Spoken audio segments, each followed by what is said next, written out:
हे देव तारा दिल मां वात्सल्यना झरणा भर्या। हे नाथ तारा नयन मां करुणा तणा अमृत भर्या। वीतराग तारी मीठी मीठी वाणी मां जादू भर्या। तेथी ज तारा चरण मां बालक बनी आवी चढ़्या। जेना गुणोना सिंधु नाबे बिंदु पण जाणू नहीं। पण एक श्रद्धा दिल मही के नाथ सम कोई छे नहीं। जेना सहारे क्रोड़ोतरिया मुक्ति मुझ निश्चय सही। एवा प्रभु अरिहंत ने पंचांग भावे हूँ नमो। एवा प्रभु भगवंत ने पंचांग भावे हूँ नमो। श्रद्धालु जिज्ञासु श्रोताओं, सम्यक दर्शन के लक्षणों की चर्चा आप सुन रहे हैं। जब व्यक्ति के भीतर में सम्यक दर्शन प्रकट होता है तो ऑटोमेटिक उसमें सम का भाव, प्रशम का भाव, संवेग का भाव, निर्वेद का भाव, अनुकंपा का भाव और दृढ़ आस्था का भाव पैदा होता है। और इतना ही नहीं, इन लक्षणों के साथ साथ वह कमल के समान जीवन यापन करता है, क्योंकि सम्यक दर्शन किसी गृहस्थ को भी हो सकता है।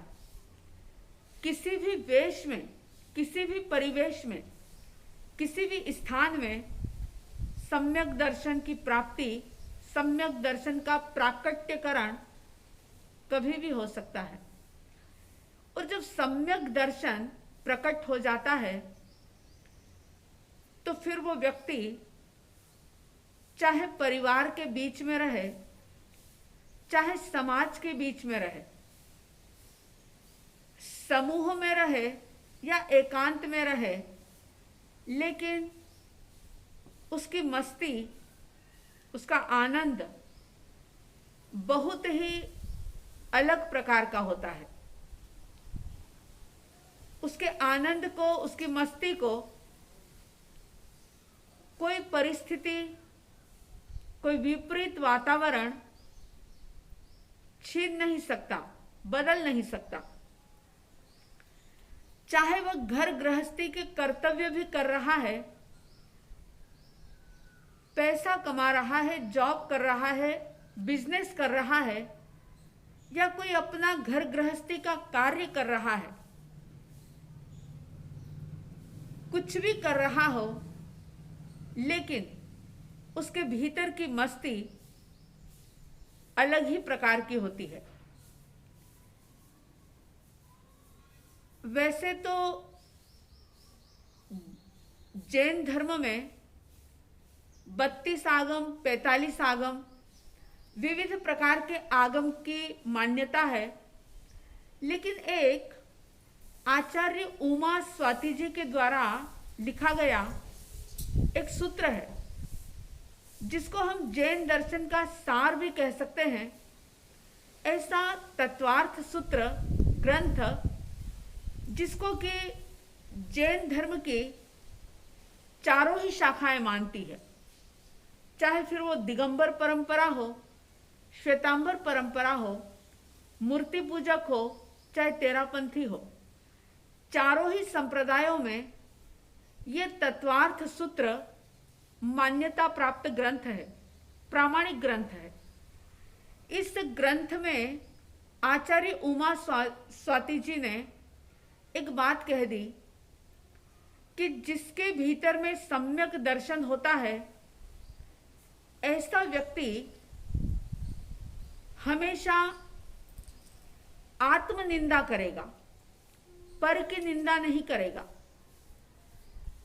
अपने दुर्गुणों को वह उजागर करेगा, दूसरों के गुणों को प्रकट करेगा।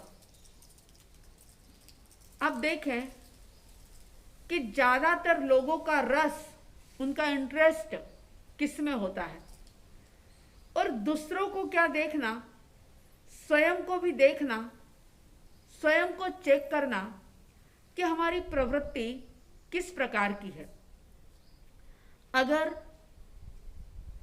पर निंदा में आनंद आ रहा है, पर यानी दूसरा, दूसरे किसी की निंदा में, दूसरे किसी की बात करने में अगर रुचि पैदा हो रही है और अपने गुणों का बखान किया जा रहा है, अपने ही मुंह से दूसरों के दुर्गुणों को उजागर किया जा रहा है, दूसरों में रही हुई कमियों को प्रकट किया जा रहा है और अपने गुणों को प्रकट किया जा रहा है, यानी अपने गुणों की चर्चा और दूसरों की दुर्गुणों की चर्चा, अपने स्वयं की प्रशंसा और दूसरों की निंदा, अगर ऐसा होता है तो आचार्य उमा स्वाति जी कहते हैं कि जब जब भी व्यक्ति दूसरों की निंदा करेगा, खुद की प्रशंसा करेगा, तो वह अशुभ लेशा में होगा, और जहां अशुभ लेशा होगी, अशुभ भाव होंगे, वहां निश्चित रूप से ध्यान भी अशुद्ध ही होगा, अशुभ ही होगा। क्योंकि आप जानते हैं कि 6 लेशा है जिसको हम शुभ और अशुभ 2 भागों के अंदर बांट सकते हैं। 4 प्रकार के ध्यान है जिसमें 2 शुभ ध्यान है, 2 अशुभ ध्यान है। जब व्यक्ति दूसरों की निंदा में रहता है या उसके मन में हमेशा दूसरों की निंदा सुनने की उत्सुकता होती है, तो वह अशुभ लेशा में होगा, अशुभ ध्यान में होगा। और जिसकी लेशा और जिसका ध्यान अशुभ होगा, उस समय में अगर उसके आयुष्य कर्म का बंध होता है, यानी अगली गति का अगर रिजर्वेशन होता है, तो वो निश्चित रूप से नीच गोत्र का बंध करेगा। आपको शायद पता होगा कि 8 प्रकार के कर्म में सिर्फ एक आयुष्य कर्म ऐसा है जो पूरी लाइफ में एक बार ही बंद होता है उसका, लेकिन बाकी के जो 7 कर्म हैं वे हर समय बंधते ही रहते हैं, चाहे तीव्र रूप से, चाहे तीव्रतर रूप से, चाहे तीव्रतम रूप से। अपने भाव, जैसे जैसे भाव हैं उन भावों के आधार पर सामान्य बंध या निकाचित बंध, निधत्त बंध या निकाचित बंध होता ही रहता है। तो शास्त्र ये साक्षी देता है कि जब हम दूसरों की निंदा कर रहे होते हैं और अपनी प्रशंसा कर रहे होते हैं, जब दूसरों के दुर्गुणों की चर्चा कर रहे होते हैं, तब निश्चित रूप से हमारा ध्यान भी अशुभ होता है और हमारी लेशा अशुभ होती है। और अशुभ लेशा में नीच गोत्र का बंध होता है। और जो सम्यकदर्शी होता है वो कभी भी नीच गोत्र का बंध नहीं करता। जो नीच गोत्र का बंध करता है वह मिथ्या दृष्टि होता है। तो ये भी एक पैमाना हो सकता है अपने आप को चेक करने का कि हमारी ज्यादा रुचि, हमारा इंटरेस्ट आत्मनिंदा में है या पर निंदा में है, दूसरे के गुणों को ढकने में है या अपने गुणों को उजागर करने में है, दूसरों के अवगुणों को ढकने में है या अपने गुणों का बखान करने में है। कैसी प्रवृत्ति है हमारी, इसको जानना होगा। बहुत ईमानदारी के साथ अपने आप को देखना होगा, अपनी एक एक वृत्ति प्रवृत्ति का निरीक्षण करना होगा कि आखिर हमें रुचि किसमें है, ज्यादा रस किसमें आता है, हमें ज्यादा पसंद क्या है, अपने आप की निंदा करना या दूसरों की निंदा करना। यदि अपने जीवन में कोई कमी होती है, कोई अपना दुर्गुण होता है, तो हम उसको ईमानदारी के साथ प्रकट कर सकते हैं कि हाँ मेरे अंदर ये कमी है। क्या हम सहजता सरलता से उसको स्वीकार करते हैं या कि उसको दबाने छिपाने का प्रयास करते हैं और दूसरों की कमियों को सुनने की कोशिश करते हैं, उसमें समय का भी भान नहीं रहता। क्या प्रवृत्ति है हमारी। देखें, आचार्य उमा स्वामी जी ने ये भी एक पैमाना अपने हाथ में दे दिया कि जो सम्यक दृष्टि आत्मा होगी, जिसके पास सम्यक दर्शन होगा, वो कभी भी पर की निंदा नहीं करेगी, आत्म प्रशंसा नहीं करेगी। क्योंकि अगर फूल खिला है तो फिर खुशबू अपने आप आएगी। भंवरों को कोई फोन करके बुलाना नहीं पड़ेगा कि फूल खिला है। जहाँ फूल फूल जहाँ खिलेगा वहाँ पर खुशबू होगी ही, और जहाँ खुशबू होगी वहाँ पर भंवरे अपने आप आएंगे। किसी को न्योता देने की आवश्यकता नहीं होगी। अगर कोई गुण आपके अंदर होगा तो फिर उसकी जाहिरात करने की आवश्यकता नहीं होगी, अपने आप की प्रशंसा करने की जरूरत नहीं होगी। आपका आचरण, आपके कार्य ही आपके गुणों को प्रकट कर देंगे। तो पहले हम देखें कि मिथ्या दर्शन की बीमारी यानी कि दूसरों की निंदा करने की या कि सुनने की हमारी आदत है क्या। अगर ये आदत है, अगर ये इंटरेस्ट हमारा बना हुआ है, तो समझ लेना कि हमारे भीतर में मिथ्यात्व भरा हुआ है। हम मिथ्यादर्शी हैं, सम्यकदर्शी नहीं हुए हैं। और इस बीमारी को अगर पहचान सकें तो बीमारी को पहचानने के बाद ही तो उसका उपचार भी होगा। अगर बीमारी है शरीर के अंदर और उसका निदान ही ना हो तो भला उपचार कैसे होगा।